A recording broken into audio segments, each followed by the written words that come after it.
নারী মানুষের বাড়ি বাড়ি গিয়ে বায়াস্ট করে মানুষের ফোন নাম্বার এনে মানুষকে বিকাশের টাকা দেওয়া কি নারী কি এটা অ্যালাউ করে? এটা ধর্ম অ্যালাউ করে? উনি যে বলছেন যে বিকাশ নাম্বার নিয়ে যাচ্ছে, আপনি কোনো একটা স্ক্রিনশট অথবা এভিডেন্স দেখাইতে পারবেন না, কিন্তু আমি এভিডেন্স বলি। সেটা হচ্ছে চিটাগাং 4 নির্বাচন পরিচালনা কমিটি, তারা ওখান থেকে বিকাশ নাম্বার শুধু নিয়েই আসে নাই, টাকাও গ্রহণ করছে, সেটা রিসিট এইজেন্ট।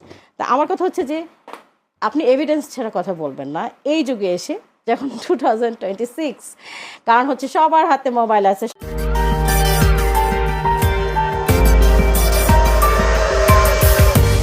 16 বছর 17 বছরের যে ফ্যাসিজমের ভিতর দিয়ে আমরা গেছি, তার কিছু আফটার ইফেক্ট আছে। আমরা কিন্তু এই কথাগুলোকে যতটা সামনে নিয়ে আসি, ওইগুলোর আফটার ইফেক্টকে সামনে নিয়ে আসি না। এই 16-17 বছর কোনো একটা সংগঠন না, বিএনপি আর আমরা কি ভেতরে খুব সুন্দর করে কাজ করতে পারছি বা ওপেন কাজ করতে পারছি? পারি নাই। কিন্তু তাহলে দেখেন ওই নেতৃত্বগুলো কিভাবে তৈরি হবে। না, আপনারা যে বলতেছেন যে নেতৃত্ব তৈরি হবে, এই যে দেখেন আজকে আমি টক শোতে আসছি, এর আগে কোনো মিডিয়া আমাদেরকে নিচ্ছে নাই তো, আমাদের গলার ভয়েস রেজ করারই তো জায়গা ছিল না। সো এমনকি আমাদেরকে গুম করা হয়েছে, খুন করা হয়েছে, আমাদেরকে বিভিন্ন জায়গায় মামলা, এমনকি মেয়েদেরকে পর্যন্ত অ্যারেস্ট করে নিয়ে গেছে কথা বলার জন্য বা ধরেন মিটিং করার জন্য। তাহলে নেতৃত্ব তো আসলে একদিনে তৈরি হয় না, এটা তো একটা মানে কন্টিনিউয়াস প্রসেস। এই জন্য জামাতের আমির বলছেন যে উই আর প্রিপেয়ারিং। তার মানে এটা না যে হচ্ছে উনি দিবেন না, এটা হচ্ছে যে আমাদের আগে গ্রুমিং করা হবে, করা হবে, দেন বিভিন্ন জায়গায় আপনারা দেখতে পাবেন। অবশ্যই দেখেন, বিএনপি নিজেরা মারামারি করে, অস্বীকার করবো না, কিন্তু বিএনপি অন্যের সাথে মারামারি করতে পারে না। তার প্রমাণ গত 15 বছর অনেক রকম কথা আমাদের শুনতে হয়েছে।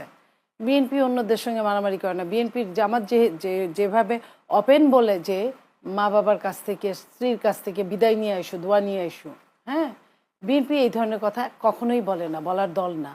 অথচ বিএনপি যত বড় দল, যে জামাতের নারীদেরকে পেলে বিভৎস করা হবে, শুনেন, জামাতের নারীদের নিয়ে আমি কথা বলতে চাচ্ছিলাম না। বিএনপি যদি এই ধরনের কাজ করে থাকে তাহলে দুঃখজনক, কিন্তু জামাতের নারী ভোটারদের বাড়ি বাড়ি গিয়ে যে ধরনের কাজগুলো করেছে, ভোটার আইডি কার্ড নেওয়া এবং এই যে বিকাশের নাম্বার নেওয়া, টেলিফোন নাম্বার নেওয়া, এটা খুব দুঃখজনক, ভীষণ দুঃখজনক। এই কাজগুলো জামাতের নেতারা তাদের নারী সমর্থকদের দিয়ে, নারী কর্মীদের দিয়ে এই কাজগুলো করাচ্ছেন এবং অনেক দিন যাবত এই কাজগুলো সুকৌশলে করাচ্ছেন। 10টা বাড়ি গেলে 2টা তো বিএনপির বাড়ি পড়েই যায়। যারা নিরপেক্ষ বিএনপি তারা হয়তো বলে না গায়ে পড়ে, কিন্তু এর মধ্যে 2-1টা নেতাদের বাড়ি পড়ে যায়, যে খান থেকে খবরটা আমাদের কানে চলে আসাটা অস্বাভাবিক কিছু না। এই যে তাদের যে তালিমের নাম বলে যে নারীদেরকে দিয়ে যে ধরনের কাজগুলো করাচ্ছে, এটা শুধু নির্বাচন পরিপন্থী তাই না, এটা অমানবিক, অবিবেচক এবং আনইথিক্যাল। এখানে কোনো নৈতিকতার মিনিমাম নাই এখানে। তো রাজনীতি কি মানুষকে অনৈতিকতা শেখায়?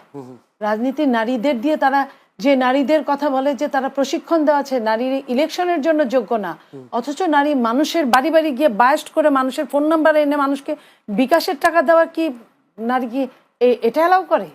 এটা ধর্ম অ্যালাউ করে? এটা রাজনীতি অ্যালাউ করে? এটা প্রশিক্ষণ অ্যালাউ করে? এটা কোন দেশি রাজনীতি? আমরা তো কেউ যাই না। আচ্ছা, 1 নম্বর কোয়েশ্চেন সেটা হচ্ছে যে তালিম দিলে আমরা আচরণ বিধি লঙ্ঘন করছি। আসলে এটা জামাতের একটা কন্টিনিউ প্রসেস। এটা আসলে এখন নতুন করে হচ্ছে, বিষয়টা এরকম না। যারা আসলে আমাদের সম্পর্কে খুব ভালো করে স্টাডি করে নাই, তারা মানে এই ধরনের কথা বলবে বা গুজব ছড়ানো। তালিমের কাজ কি এখনো চলছে? হ্যাঁ, এখনো চলে, আমাদের সব সময় চলছে। মানে আপনি যদি করেন, জামাত ওপেন হওয়ার পর থেকে আমাদের এরকম তালিম চালু থাকে। আমরা সবাইকে কোরআন হাদিস শিখাই, এটা আমাদের মেইন এজেন্ডা অ্যাকচুয়ালি।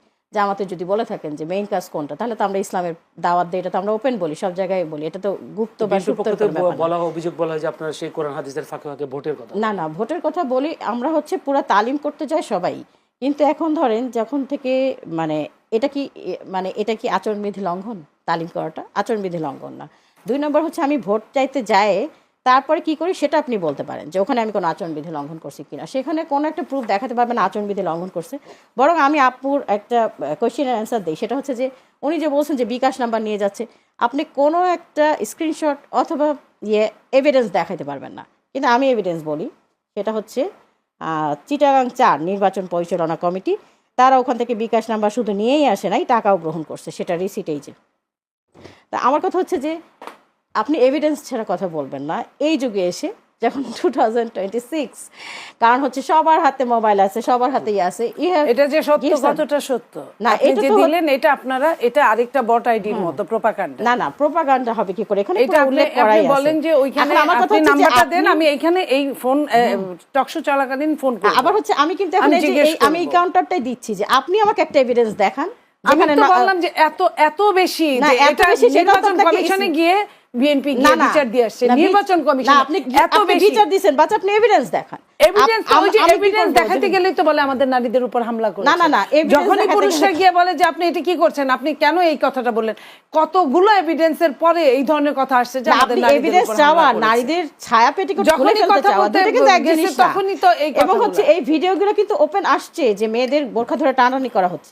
আমার কথা হচ্ছে যে বিকাশ নাম্বার দিলে নিলে ওখানকার স্থানীয় মানুষজন সবাইকে চিনে, না চেনার কোনো কারণ না, এভিডেন্স দিতে পারারও কোনো মানে রিজন আমি দেখি না। কারণ গ্রামে গঞ্জে কিন্তু বিষয়টা এরকম না যে একজন আরেকজনকে চিনে না, ওখানে এলাকায় সবাইকে চিনে, কে বিএনপি করে, কে জামাত করে, সবাই চিনে।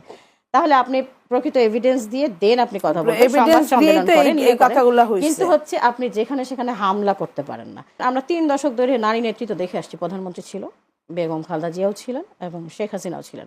আমাদের অ্যাচিভমেন্ট কি? নারী সহিংসতা কমছে, রেপ কেস কমছে, কোনো একটা নারী সহিংস ঘটনার কোনো আমরা বিচার পাইছি? আপনি এখন যদি বলেন যে নারী নেতৃত্ব থাকলেই নারীরা সেফ থাকবে, তাহলে এটা একটা মানে পুরাই ইনভ্যালিড কথা, ইরিলেভেন্ট কথা। কারণ হচ্ছে 3 দশক ধরে বাংলাদেশে নারী নেতৃত্বই ছিল। এখন আমার হচ্ছে কোয়েশ্চেনটা হচ্ছে আসলে হওয়া উচিত নারী নেতৃত্ব নাকি যে কোনো অনেস্ট নেতৃত্ব?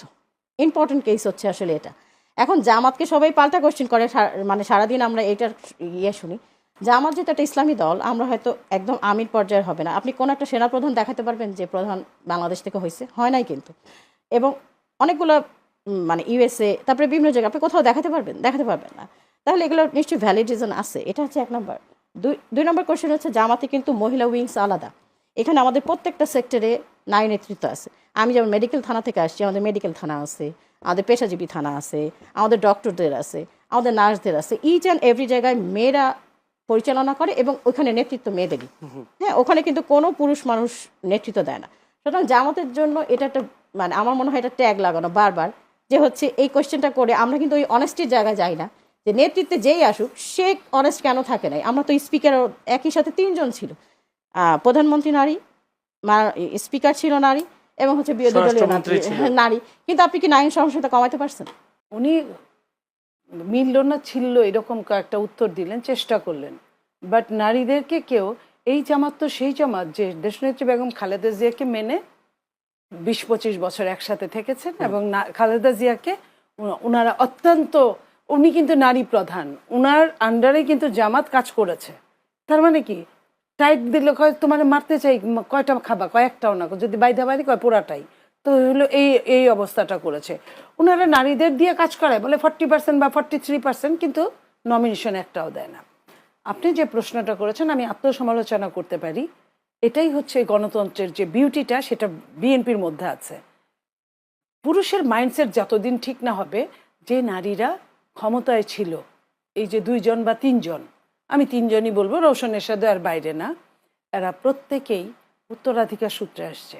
তারা নারী হিসেবে আসে নাই, মানুষ হিসেবে আসছে। সেই পরিবারে যদি অ্যাডাল্ট পুরুষ থাকতেন ওই সময়টায়, তাহলে তারা আসতেন না। অ্যাডাল্ট পুরুষ ছিল না বলেই তারা কিন্তু অমুকের সন্তান, অমুকের স্ত্রী হিসেবেই আসছেন। সো এইখানে বিএনপি কেন, কারোরই মাইন্ডসেট ওইভাবে তাজা হয় নাই যে কোনো নারীকে, কর্মী বান্ধব নারীকে, পরিশ্রমী নারীকে তারা মনোনয়ন দেবে। যে কয়টা নারী মনোনয়ন পেয়েছে বিএনপিতে, তারা প্রত্যেকেই পুরুষ কোটায় পেয়েছে, হয় কোনো এমপির বউ অথবা কোনো এমপি মন্ত্রীর মেয়ে, কিংবা এমপি মন্ত্রীর বা গুম হওয়া যাওয়া কারো বোন, এই কারণে যে ওকে দরকার ওই গুমটা ইউজ করার জন্য। সো এইখানে আমি মনে করি নারীদের জন্য প্রত্যেকটা দল সমান তালে একই মাইন্ডসেটে বিশ্বাসী। 5% বলা হয়েছিল যে এইবার 5% তারা সবগুলো দল মিলে একটা জায়গায় এসেছিল সংস্কারে বসে, যে 5% মহিলাদের মনোনয়ন দিবে। জামাত একজনকেও দেয় নাই, 30টা দল একজনকেও দেয় নাই। উনি যে বিশ্বাস বললেন করছি। যে হচ্ছে কোনো দলেই নাই, আসলে এটা কিন্তু ঠিক না। যেমন হচ্ছে জামাতে ইসলামীকে কিন্তু এই ট্র্যাডিশন চালু নাই। এখানে নেতার ছেলে নেতা হয় অথবা নেতার মেয়ে নেতা হয় বা ওই হিসেবে নমিনেশন দেওয়া হয়, বিষয়টা কিন্তু এরকম না। এখানে হচ্ছে যে ডেডিকেটেড এখানে পারসন, আপনাদেরও যে আছে। হচ্ছে না, তারাও হচ্ছে ডেডিকেটেড যে পারসন। মহিলা এমপিরা, আপনাদের প্রেসিডেন্টের ওয়াইফ, সেক্রেটারির ওয়াইফ, তারা হয়েছে, এবং এখন যারা যারা ফাঁসিতে হয়েছিল যাদের, না না, তাদের সন্তানরা আমাদের ইলেকশন সিস্টেমটাই আসলে করছে। এরকম না। আমাদের সিস্টেমই হচ্ছে যে যে যে মানে কাজের ভিত্তিতে তারপরে তারা হয়। সেখানে যদি লিডারের ছেলেমেয়েরা হয় তাহলে হয়, কিন্তু একদম গর্ভাধা একদম ছকে ফেলা না।